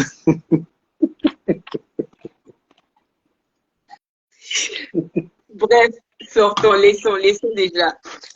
Enfin, connaisseur de la mode que tu es, comment définis-tu la mode au Gabon par rapport aux autres pays de la sous-région? Donc, du coup, tu n'avais jamais parlé de ça, mais fais doucement, pardon. Du coup, comment tu définis? Parce que... Je t'écoute, hein. Ah, comment je oui, définis? en fait, comment toi tu définis la mode au Gabon par rapport à la sous-région, pas par rapport à Paris, pas par rapport à New York, à Milan, mais par rapport aux pays qui nous entourent, en fait. D'après toi, comment est-ce qu'elle est la mode au Gabon? Eh ben, par rapport aux autres pays voisins de nos frères de l'Afrique centrale, la mode au Gabon va très bien. Elle évolue, elle est belle et elle est toujours en évolution. Elle est toujours en évolution. Il y a des jeunes marques, faut pas dire des jeunes personnes, qui font des choses dont j'ai découvert il n'y a pas très longtemps, qui font des très belles choses. Je pense à Issé Baelita, qui a été une révélation, et je pense à Edeléa qui fait des choses aussi très raffinées. Et par rapport aux autres pays, le Gabon est bien, ça va. C'est pour ça que les gens aiment venir au Gabon, parce que c'est top, parce que tout le monde se porte bien. On a une belle promenade du bord de mer. D'abord, c'est la seule chose qui est bien. Et je t'ai dit que je suis protégé. Ouais. Le procureur est au courant. Tu m'as protégé ou pas? Je voulais parler. Est-ce que tu m'as protégé? Bien sûr. Ok, si tu m'as protégé, c'est bon. Donc, tu disais qu'il y a seulement le bord de mer. Non, moi, tu sais, moi j'habite dans un quartier chaud que j'adore. Moi, si tu me mets dans une résidence où il n'y a pas de bruit, où c'est calme, je Pareil, vais m'ennuyer. Moi, j'adore mon quartier qui est derrière c'est la vrai. prison. J'adore. C'est vrai. Voilà. On a une très belle capitale. C'est juste un- dommage que il n'y a pas plus de choses pour En rendre fait, les gens un peu plus heureux, quoi. Voilà. Mais c'est vrai. sinon, au niveau de la mode, les créateurs sont top. Les Ça créateurs sont marche. top. Les stylistes. Parce que pour moi, styliste, c'est une chose et créateur de mode, c'est une autre, selon moi. Une autre chose. Mais c'est exactement, en fait, j'avais fait une vidéo là-dessus parce que justement, il y a un gros amalgame là-dessus. Les stylistes, les créateurs de mode, c'est deux choses totalement différentes. En tout cas, il y a une vidéo que j'avais faite là-dessus. En préparant l'émission sur RFI de la dernière fois, là, parce que tu étais intervenu sur RFI, monsieur, tu nous me disais en amont, en fait, avant d'être sur l'émission, que tu as l'impression que le mannequin au Gabon a tendance à disparaître au profit de l'influence. Pourquoi est-ce que tu disais ça? Je disais ça parce que les mannequins avec, Attends, avant que tu ne répondes, je vais juste dire, Titi a dit qu'elle est super contente de nous voir et il y a Fabienne qui dit à Akilé, c'est un homme discret, d'une grande expérience, des compétences et, 3 points, un ami fidèle. Donc voilà. Et il y a quelqu'un dans ses Sion et son lion qui dit derrière la prison représente. Bon, voilà, maintenant on répond à la question. DP représente. Ça c'est cool. D'accord. Alors, tu sais, depuis que j'ai été mannequin, que j'ai arrêté, que je fais des spectacles, des comédies musicales avec B2B, que je salue Elisabeth Ogoula, et que je suis devenu régisseur. Mais ça, c'était vraiment sur le long terme, hein. C'est pas en deux ans, hein. C'était vraiment étalé. J'ai vu des stylistes, j'ai trouvé des stylistes qui se sont arrêtés, j'ai vu des stylistes qui ont commencé et qui se sont arrêtés, j'ai vu des mannequins que j'ai trouvés qui ont disparu, j'ai vu des mannequins qui ont commencé mais euh, qui ont tout de suite arrêté. Et pourquoi j'ai dit ça à RFI la dernière fois? C'est parce qu'il faut se poser les bonnes questions. Pourquoi tu veux être mannequin? Il y a deux choses. Soit c'est l'amour du métier, la vocation, que tu te cherches, tu ne sais pas construire cette affaire. Comme moi, tu sors de ton nid et que tu sais que tu aimes ça, mais tu ne sais pas encore comment. Ou c'est pour Exactement. gagner de Moi l'argent, aussi. ou bien c'est pour gagner de l'argent facilement, parce que bon, de l'argent, oui, on en gagne, mais c'est jamais ça ne sera plus jamais 100 000. Donc, soit c'est pour gagner de l'argent, soit c'est pour rencontrer des personnes qui vont t'offrir des cadeaux, des restos, etc.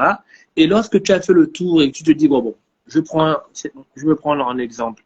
Je suis mannequin, je suis beau gosse, j'ai des abdos, j'ai des pectoraux.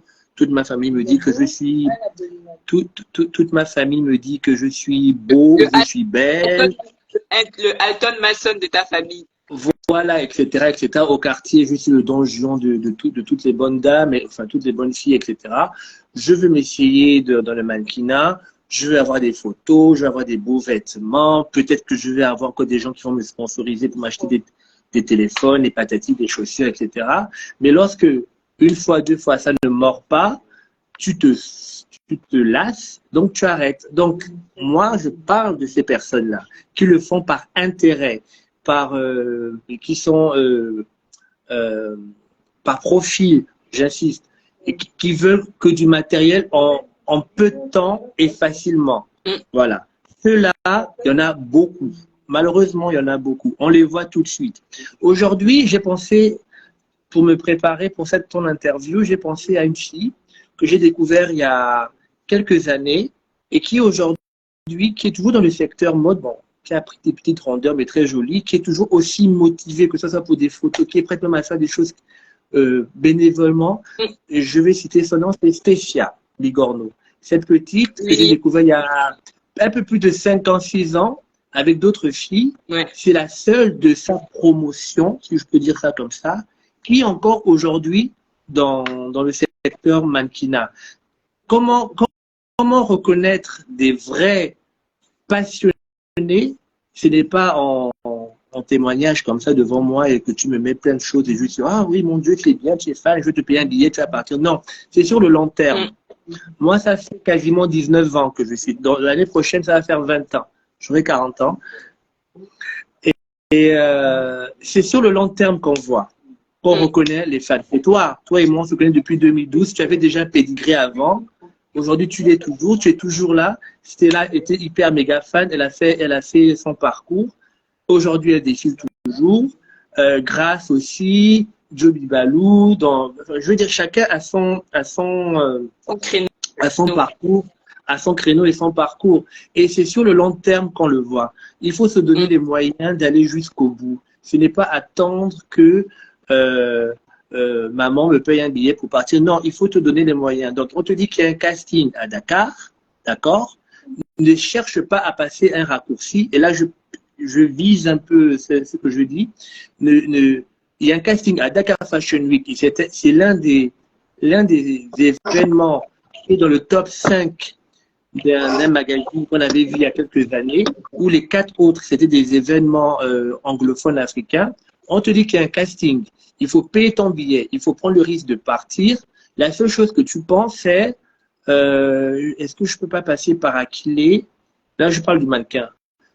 Passer par Aquilé pour parler à l'organisatrice, pour que l'organisatrice me valide mon passage. Non, ça ne se passe pas comme ça.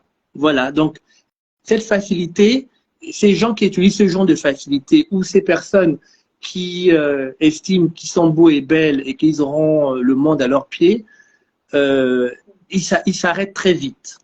Ils s'arrêtent très vite et on le voit tout de suite. Et c'est dans tous les domaines, hein. C'est pas que dans le mannequinat. Alors il faut aimer, il faut vraiment que lorsque tu parles de ton parcours, que on te voit défiler, qu'on te voit en photo, que tu portes la mode au visage, que tu rends vivant les vêtements que tu porteras pour un défilé ou pour un shooting. Donc, il y a beaucoup de usurpation de métier et de ça, de tout ça. Donc, il faut faire très attention. Donc, toutes les personnes, il faut qu'ils se posent la bonne question. Est-ce que c'est le mannequinat que je veux faire ou bien c'est d'avoir des cadeaux? C'est tout. Mais est-ce que la fin ne justifie pas les moyens dans le monde dans lequel nous vivons? Ben alors, à ce moment-là, bon, je peux dire que je suis dentiste, si ça peut me rapporter des millions. Non, mais je dis ça parce que ce monde est tellement impressionnant. Le monde aujourd'hui a changé. Ce n'est plus le même monde que toi, tu as connu lorsque tu as commencé, encore moins le même lorsque j'ai commencé. Aujourd'hui, il y a énormément de précarité, il y a énormément de superflu, il y a tellement d'artifices que tu as plus de chances d'être déçu qu'autre chose. Par exemple, je vais prendre un exemple. Je ne vais pas citer son nom par politesse. J'ai organisé il y a quelques mois un événement.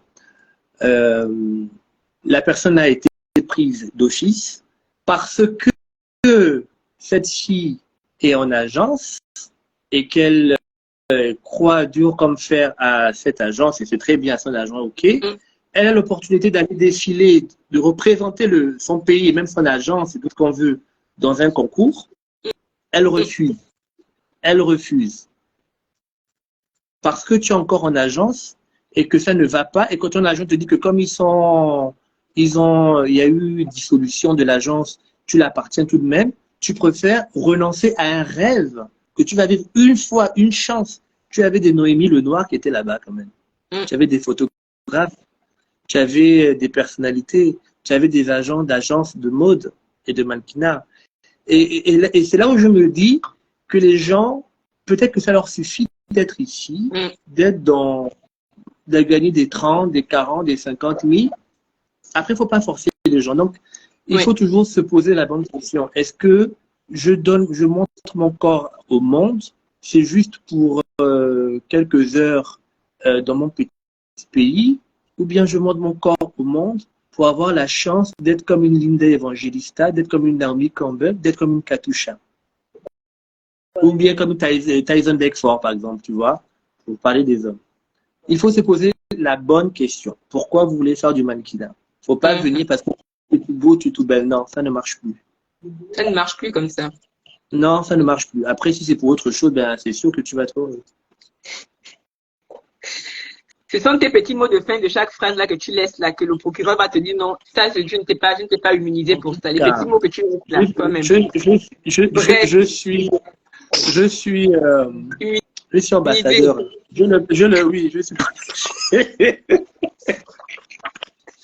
Attends, parce que là, on va déborder de ouf. Il y a Titi qui dit, est-ce que vous vivez de votre métier? Donc là, on parle de régisseur backstage. Sinon, comment faire pour faire de ce métier une source de revenus? Alors, je vais répondre à cette personne. J'ai un travail. Écoute. J'ai un travail, j'ai un site, d'accord? Régisseur cabine, oui, ça me rapporte de l'argent, mais c'est ponctuel, c'est tout. Je ne vis pas de ça. Bon, ça arrondit un peu vite fait deux, trois choses, mais quand c'est fini, c'est fini. Il faut penser au prochain événement, s'il y a un événement ici ou ailleurs. Ok. Et on mange tous les jours, hein. N'oubliez pas qu'on mange tous les jours, donc régisseur ne paye pas la nourriture tous les jours. Bref. Stella dit félicitations pour ton parcours et nous t'aimons. Il y a Scott qui dit il faut vraiment avoir du courage pour vivre de cela. Et il y a Odou Karim qui dit est-ce que la mode gabonaise a un potentiel pour conquérir le monde, le potentiel de s'exporter à travers le monde? Je pense que Fabienne Greco, Issé Baileti ou 3 points peuvent le faire. Est-ce que d'après toi, c'est la mode gabonaise, en fait, les créateurs gabonaises de ce moment-là, en 2023, ont ce potentiel-là de conquérir le monde et de s'exporter dans le monde? Non. C'est... Non, écoute. Attends, non. On va dire s'exporter, oui, mais si tu dis Fabien Greco, les ateliers Greco vont ouvrir à Dubaï, non, ça va pas. Ça, c'est non.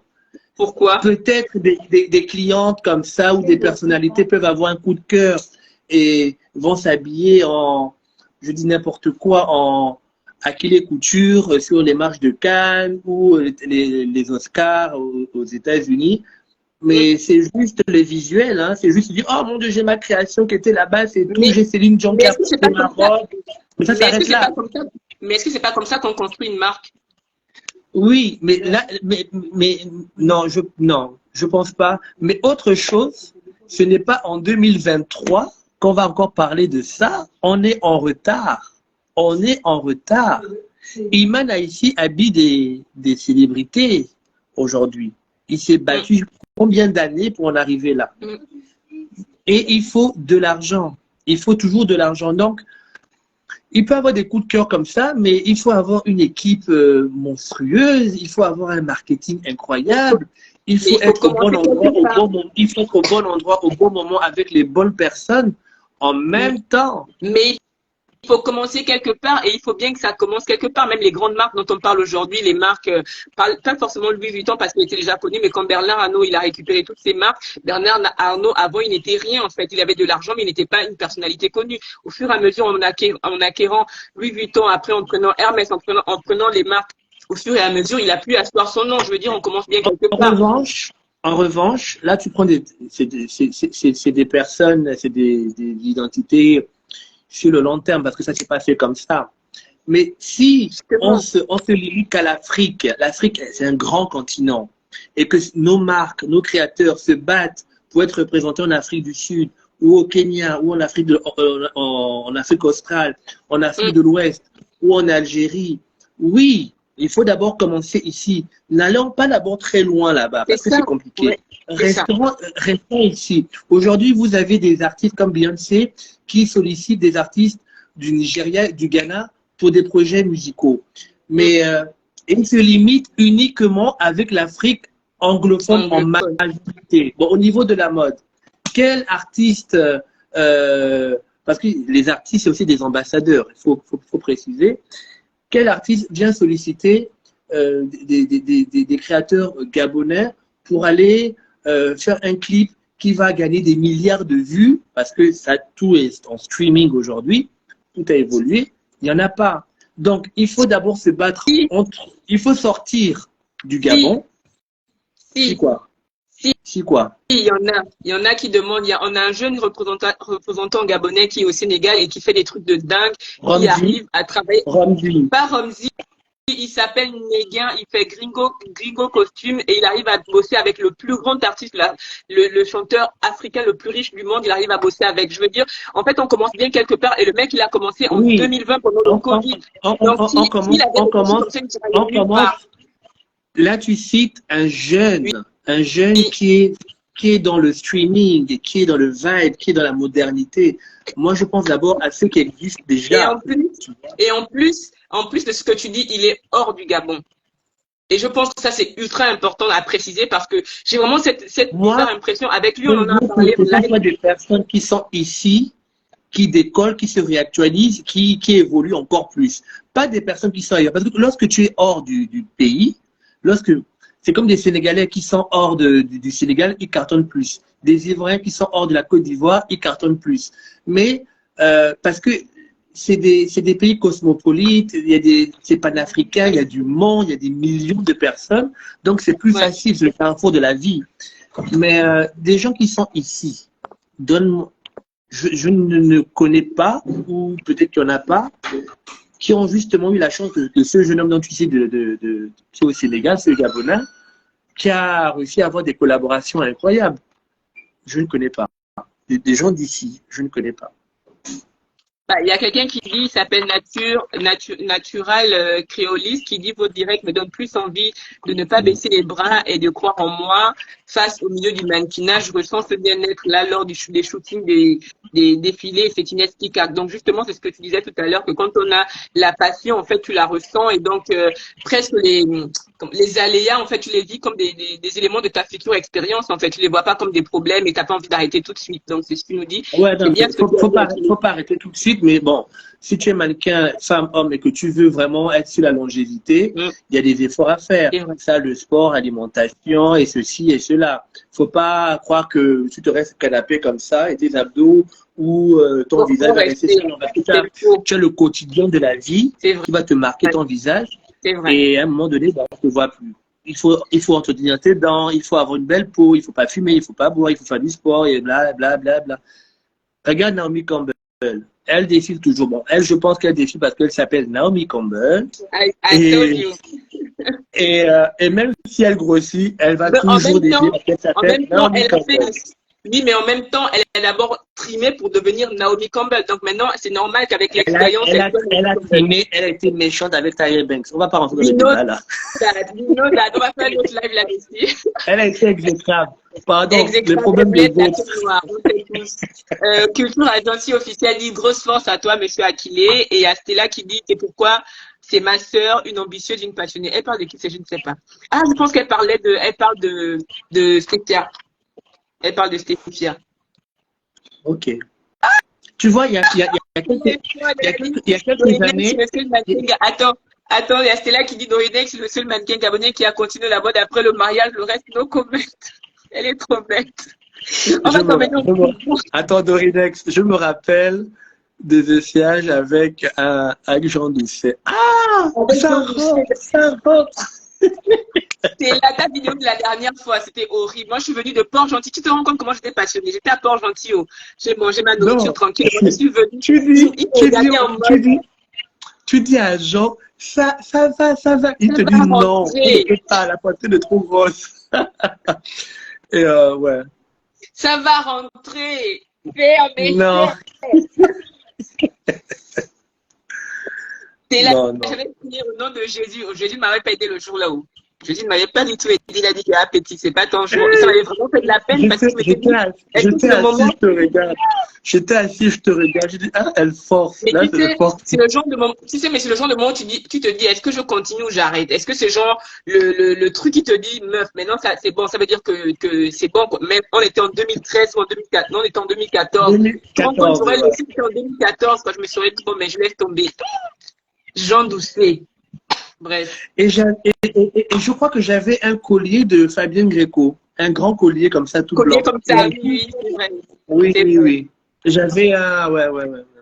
Et moi, j'avais une grosse jupe verte. Faut pas forcer quand ce n'est pas bon. Hein. Et j'ai prié, j'ai dit, Seigneur, plie, je suis pas venue de Port-Gentil cadeau. J'ai payé mon billet. Toi qui parles des castings, là, j'ai payé mon billet. Je suis venue aller-retour. pour venir passer le casting, fitting en même temps pour Jean Ducet. Son mannequin phare, je me souviens, son mannequin phare, c'était Admira. Ok, bref. Ouais, c'est vrai, c'est vrai. Bah, attends, continuons. On dit que, oh, il y a ta sœur, je crois. C'est Nelly? Coucou! Je vais rentrer, je vais préparer le blanc de poulet, j'arrive. Maman. Bref, on dit qu'il n'y a pas de mode gabonaise parce que la mode, elle est universelle. Est-ce que d'après toi, il y a une mode genre qui est typiquement gabonaise ou il faudrait qu'on sorte de ce truc genre mode gabonaise pour essayer de rentrer dans le moule de la mode universelle en fait? Donc, alors, cette question, bon, il faut arrêter de se la poser, hein, parce qu'on a eu à le développer lors des réunions avec l'association ICREAT, dont je suis membre. Chouchou Lazare de la Peine, Claudia et Anélia de Sweet Secret. Il n'y a pas de mode gabonaise. Il n'y en a pas. La mode ici, c'est du métissage. Voilà. Après ces travaux, c'est ce qu'on s'est dit. J'étais des professionnels. Le Gabon, c'est en mode métissage. Métissage. Il n'y a pas de. Enfin, il n'y a rien. Les rares fois ou les seules fois où on reconnaît tout ce qui est gabonais, c'est lors des mariages. Rafia Masque, et voilà. Tout simplement. Il n'y a pas de mode gabonaise. Il n'y en a pas. Ben, moi j'ai un jean, c'est pas gabonais. J'ai des. Donc, tu disais au début du live que non, machin, il faut qu'on consomme local, donc tu portes les jeans. Je consomme local. Fabien, il faut m'envoyer les petits que tu mets il faut que tu m'envoies les petits oreilles de la clé là. C'est local. Ça a été fait à la main. Fabien, envoie-moi les ports oreilles là, je ne sais pas comment ça s'appelle. Bref. Fleur d'oreille. Fleur d'oreille et Fabienne Gréco des ateliers Gréco. Merci de bien vouloir au plus rapidement m'envoyer des fleurs d'oreille bien cordialement. J'ai envoyé le pigeon voyageur pour transmettre le message. Merci. Il y a Amos qui dit un petit mot pour ceux-là qui passent les castings parce qu'il y a un qui disait d'abord, attends, on va revenir parce qu'il y a un qui disait est-ce qu'il faut toujours passer des castings lorsqu'on est mannequin pro? Et il y a un autre qui dit est-ce que tu as un mot pour toutes ces personnes-là qui passent des castings mais qui ne sont pas pris? Bon, deux choses. Qu'est-ce que vous appelez mannequin pro? C'est quoi un mannequin professionnel? Quand je vois des jeunes, enfin, oui, des jeunes, hein, voilà, nos petits frères, nos petites sœurs, je vous pose la question. Oui, je suis mannequin professionnel. C'est quoi un mannequin professionnel? Mais qui a fait une formation? Formation, oui. Formation, par qui? Parce que si on va dans la définition et qu'on gratte, la seule chose où on peut dire que tu es professionnel, c'est parce que tu as un pédigré, tu as défilé, tu as fait des campagnes publicitaires, tu as voyagé surtout. Et tu as fait plein de choses, tu as eu des collaborations à l'international. Et quand je dis international, ce n'est pas international Jean Balpoussière, c'est international vraiment, quoi. Ça veut dire quoi, Balpoussière? Quand tu veux dire Balpoussière, tu parles. J'ai pas envie de citer les pays parce que j'ai envie d'aller découvrir ces pays-là. Donc, laisse. Donc, tu vois ce que je veux dire? Là, oui, quand on tape ton nom, tu as des photos de très bonne qualité et avec des photographes connus. Attention avec le mot professionnel. Ne pas dire professionnel parce que tu as défilé dans une boîte de nuit, dans un restaurant, dans une rue, parce que tu as 2-3 photos. Les gens ici ne comprennent pas que l'image que tu diffuses sur Internet, sur tes pages, sur tes réseaux, sont extrêmement importantes. C'est ta carte de visite. Donc, si tu partages des photos moches, ce n'est pas possible. Si tu es moche, ce n'est pas possible. Désolé, hein. C'est les apparences, c'est comme ça. Un mannequin doit faire rêver. Et comment un mannequin doit faire rêver? Il doit, à l'aide de photographes, à l'aide de créateurs et d'une circonstance, d'une situation qui fait que tu es topissime. Une démarche irréprochable. Donc, quand j'entends je suis mannequin professionnel et moi, ça m'amuse, je lui pose la question, tu es professionnel, d'accord, mais tu as défilé pour qui? Tu as travaillé pour qui? Tel, tel. C'est des couturiers de quartier. Lorsque, lorsque moi je fais des castings et que je suis assis, qui est le procureur est avec toi. lorsque je suis assis et que et que je dois gérer un casting, je ne refuse pas et je n'accepte pas les personnes par affinité. Jamais de la vie. Jamais. Déjà, il y a un travail qui se fait avec l'organisation, donc le styliste, ça c'est sûr. Et par rapport à ce qui a été décidé, on filtre, on choisit. C'est au feeling. Si tu n'as pas de personnalité, si tu as des défauts, moi je le vois tout de suite. J'ai des lasers là, je vois tout de suite. Si tu n'as pas ce quelque chose qui va me titiller mon attention, ça ne va pas passer. Si tu n'es pas ponctuel, ça ne va pas passer. Si tu ne viens pas avec le dress code, c'est toujours pour embêter, ça ne va pas passer. Si tu viens avec des tissages, du maquillage, des faux cils, et si tu n'as pas un visage frais, ça ne va pas passer. C'est pour ça qu'on dit, il faut que les mannequins puissent être frais, c'est-à-dire bien dormir, ne pas consommer des excès et être si jeune. Parce que si vous venez avec des dents en moins, des balafres, et que vous ne correspondez pas au mannequinat, faut pas le prendre personnellement. C'est comme quand je vois des jeunes, là j'ai eu à discuter de ça au musée national en février. Pourquoi, j'ai quelqu'un qui m'a demandé pourquoi je fais des castings, vous ne me prenez pas. Mais tu fais 1m60, qu'est-ce que tu vas faire? Tu fais 1m60. Malheureusement, au Gabon et en Afrique centrale, nous sommes des bons. Enfin, moi j'ai un côté européen et sénégalais, donc je suis grand. Mais la majorité sont petits en des formes trapues, on va dire ça comme ça.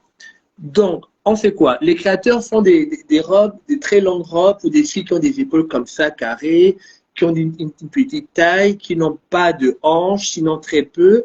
Toi, tu viens, tu es court, tu es courte, tu as beaucoup de poitrine, on te met des talons comme ça, tu as du mal à marcher. Et c'est ce que je reproche aux agences de mannequinat. Ne faites pas perdre le temps à ces jeunes. Cette énergie qu'ils ont à venir tous les jours ou 2 fois par semaine, à vous donner 1000 francs ou 1500, je ne sais pas combien, transférer ça dans autre chose parce que ils ont des rêves, ils sont déçus. Lorsqu'on va leur dire non, vous n'êtes pas pris 4, 5, 6 fois, 8 fois, ils vont déprimer, ils vont croire que c'est personnel, ils vont commencer à t'insulter, à te faire des inbox, etc. Non, il faut être objectif. Moi, je veux travailler avec des personnes qui ont la même taille, qui ont le même profil, qui sont grands, qui sont beaux, qui sont belles, et bon, bref. C'est comme dans le sport. Et c'est exactement comme dans le sport. Si vous faites 1m80 et que vous voulez être gymnase, vous êtes refoulé. Parce qu'on est d'accord, il y a une taille, il y a des dimensions, il y a des mensurations. Donc, malheureusement, c'est comme ça. Donc, là, je m'adresse aux agences. Ne faites pas perdre le temps aux enfants. Vous savez qu'ils ne vont jamais défiler. Si ça vous arrange qu'ils défilent dans des boîtes de nuit, dans des restaurants, dans des terrasses, ok. Mais cette énergie qu'ils donnent pour venir vers vous, dites-leur d'aller à l'école ou dans un centre de formation ou se concentrer sur leur travail qu'ils ont déjà. C'est beaucoup plus intéressant. Parce que le mannequinat, c'est éphémère. Ça ne durera pas. Surtout en ce moment et dans nos pays, déjà qu'on ne vit pas de ça, et ça ne dure pas parce qu'il n'y a pas d'opportunité, parce qu'il faut se donner les moyens de sortir. Donc, il faut avoir de l'argent pour que tu sortes, il faut avoir du passeport, il faut. C'est comme ça et on n'a pas le choix. Voilà. Attends, tu parles beaucoup. Attends, il y a des questions qui arrivent. Là, tu as posé une question que je voulais te poser, mais là. Monsieur le procureur, monsieur le chef d'État, monsieur je ne sais pas qui, c'est Grâce de Navarre qui a posé la question. Ce n'est pas moi. Que penses-tu des agences de mode au Gabon? Je viens de leur adresser un message. Ne faites pas perdre le temps aux enfants. Les agences, ceux qui gèrent les agences à Libreville, enfin, je dis Libreville parce qu'au Gabon, je ne sais pas s'il y a des agences de mannequinat à Mula, à Il y a une agence Kulamoto, à Gamba. Il y a une agence à Gamba. En tout cas, il y a beaucoup d'éléphants d'hippopotame. Donc, non. Ce que je pense, c'est que bon, ils ont la motivation. Là, je pense à Culture Agency et à Panao. C'est deux jeunes agents dont j'ai eu le plaisir de connaître il y a, on va dire, 1 an et demi, 2 ans déjà. C'est des gens qui bossent. Mais moi, je viens de l'extérieur. Je veux rencontrer les agents d'agences de mannequinat à Libreville, sinon au Gabon. Je vais leur poser la question. Êtes-vous professionnel? Est-ce que vous avez un local? Parce que moi, je viens de Paris. Mon agence de mannequinat, c'est à la Madeleine. Dernier étage à côté de l'église, là, c'est très chic, au-dessus de Fauchamp. Donc, j'ai un bureau, j'ai une administration, j'ai des catalogues, voilà. Malheureusement, déjà, rien que ça, il n'y en a pas. Donc, il faut que vous vous battiez pour avoir des murs et une administration, des documents qui vont vous crédibiliser. Ensuite, je vais vous poser la question, est-ce que vous êtes professionnel? D'où vous sort ce métier de formateur? Parce qu'un agent de mannequin, il doit se battre pour que son mannequin puisse avoir des contrats photos publicitaires, que ce soit ici ou à l'extérieur. Est-ce que vous le faites? Non. Il faut négocier des cachets. Il y a plein de choses que tu connais, toi, Dorinex, à tenir compte. Ben oui, tu connais. Monsieur le procureur, je ne dirais pas le mot. Il faut que ces agences puissent avoir beaucoup plus de rigueur. Est-ce que c'est une agence où il y a des hôtesses? C'est une chose. C'est une section à part. Des mannequins photos, c'est à part. Et des mannequins podium, c'est aussi à part. On ne va pas aller dans les détails. Mannequin cabine, c'est trop compliqué. Là, voilà.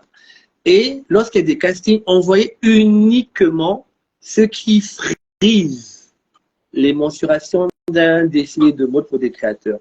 Ne pas envoyer tout le monde, ça sert à rien. C'est du temps perdu. Et on perd de temps. Les enfants gaspillent leur argent de taxi.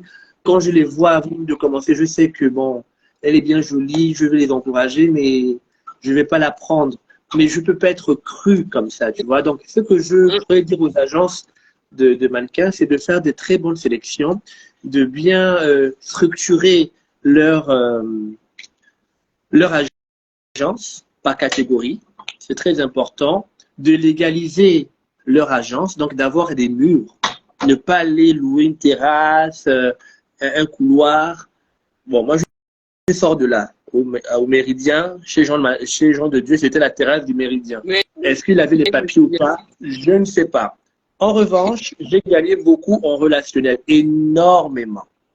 Donc, voilà ce que je pourrais conseiller plutôt aux agences, de bien se structurer, avoir plus de discipline et de rigueur. Et vous savez que bon, la fille, elle est jolie, mais elle fait 1,50 m. Gardez-la pour des shootings. Uniquement, reste là-bas. Défilé, je n'ai que 4. C'est vous qui iront représenter. Voilà, tu vois ce que je veux dire, ne pas perdre de temps. C'est structuré. On n'est pas nombreux à Libreville. Enfin, au Gabon, on n'est pas nombreux. C'est les mêmes qui tournent. Il y a beaucoup que je vois aujourd'hui qui sont très ponctuels, qui sont très gentils et serviables et vraiment polis. Mais je ne sais pas s'ils vont réussir à patienter sur 1 an, sur 2 ans encore. Je ne sais pas. Je ne sais pas. Donc, il y a aussi un travail psychologique que les agents devraient faire avec ces gens-là. Un travail. Mais oui, il n'y a pas que le physique, c'est aussi le mental. Leur dire que rien n'est gagné, casting égal, tu passes ou tu passes pas. Rien n'est acquis. Personne n'est indispensable. Même moi, je ne suis pas indispensable. C'est un entretien. C'est un entretien. Il faut discuter avec les gens. Mais en fait, nous, je veux dire, peut-être l'ancienne génération, bien quand tu es jeune dans le mannequinat, Akilé, à consommer avec modération, s'il vous plaît. Bref. C'est du jus de pomme. Mais comme ça s'est percé le carton, je me donne une bouteille. C'est bien, c'est le jus de raisin en tout cas. Et je disais, nous, quand on était jeunes, on pensait que comme il disait tout à l'heure, est-ce que quand on est mannequin professionnel, est-ce qu'on passe encore les castings? En fait, on se disait que passer un casting, toi, tu te vois déjà belle, tu te vois déjà machin, tu te dis que tu es meilleur que les autres et tout. Mais en fait, je trouve qu'il y a un truc bizarre, c'est que dans nos familles, il faut aussi que ça rentre dans les consciences familiales. Tout le monde, on nous appelle les Naomi Campbell. Genre, dans ta maison, t'appelles Naomi Campbell. Toi aussi, dans chez toi, t'appelles Naomi Campbell. Non, mais attends. Oui, c'est mignon. Oh, c'est mignon, mais quand tu arrives à Paris, vous êtes 1000 Naomi Campbell. Tu es ma Alec Ouek du Gabon. Regarde. Non, écoute, il y a des mannequins professionnels en Russie, il y a des mannequins professionnels en Chine et au Japon et en Corée et au Brésil, mais tout le monde passe un casting, sauf éventuellement, les Bella, les sœurs Bella Hadid et autres, les Jenner, il y a une catégorie de jeunes mannequins. Elles sont sélectionnées, même si elles ne viennent pas, elles viennent pas passer le casting, elles sont sélectionnées. Écoute, pourquoi elles sont sélectionnées? Parce qu'elles ont de l'argent et elles ont un nom et elles ont un visage. Donc, mais évidemment, pour les stylistes, et même elles ne font pas tous les défilés. C'est génial. Oui, mais il y a plein de défilés où elle ne peut pas travailler. Il y a, par exemple, il y a des créateurs qui vont dire cette saison, je ne veux pas de Bella Hadid, même si elle a tout son argent. Même elles sont sélectionnées, je veux dire. Aujourd'hui, à un moment donné, il y avait Cara Delevingne, à un moment donné, qui était très en vogue, on voyait. Aujourd'hui, elle est rare. Déjà, c'est pour te dire qu'il y a un temps. Donc, les couturiers s'offrent des mannequins tendance. Très connus, très riches, parce que c'est de la publicité aussi. C'est ça. Voilà. Tu vois ce que je veux dire? Donc, ça, c'est une catégorie de mannequins. Moi, je suis créateur et j'ai un groupe actionnaire derrière moi qui croit et qui paye tout. Si je peux payer 250 milliards en CFA Kendall Jenner pour venir au Gabon, on me la paye, ça me fait une publicité d'enfer sur 10 ans dans le pays. Exactement. Parce que je me suis offert cette politique-là. Elle s'en fout, elle a gagné du fric. Mais c'est le jeu qui se fait. Ouais. Mais maintenant, pour les mannequins professionnels qu'on ne connaît pas nécessairement, il y a des mannequins professionnels à Duc, à Dex, les deux filles là, il y en a d'autres aussi. Là, on voit, parce qu'on fait focus sur des filles qu'on aime bien, on reconnaît les visages. Mais il y en a beaucoup. Dans plusieurs pays, il y a des mannequins professionnels, mais elles passent toutes des castings. Elles envoient leur catalogue, leur mensuration. Ça passe ou ça casse. Mais voilà, même ce que je veux dire. Si elles sont pas au courant, même si elles ne viennent pas passer le casting physique, leur agence a forcément envoyé leurs détails parce que ça change à chaque fois. Voilà. Et après, lorsque le casting est, on va dire, 70%, 80% accepté, les mannequins en général arrivent au showroom, à la maison de couture, vous faites les défilages, vous défilez encore. Tant que vous n'arrivez pas au défilé, rien n'est acquis. Tu es d'accord? Exactement. C'est exactement ce qu'on se dit avec Stella à chaque fois. C'est que tant que tu n'as pas le vêtement sur toi, le maquillage, et que l'on dit top, c'est toi qui rentre sur scène pour vraiment défiler, ne considère pas que tu as défilé parce que les déconvenus, c'est tout le temps.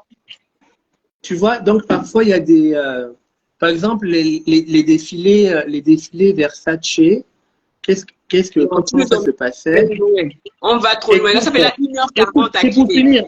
C'est pour finir. Tu viens, on vous habille comme le soir du défilé. Donc, maquillage, boucle dorée, non, pas maquillage, mais tout ce qui est accessoire, on vous habille. Le styliste est là, de la télé, elle est là.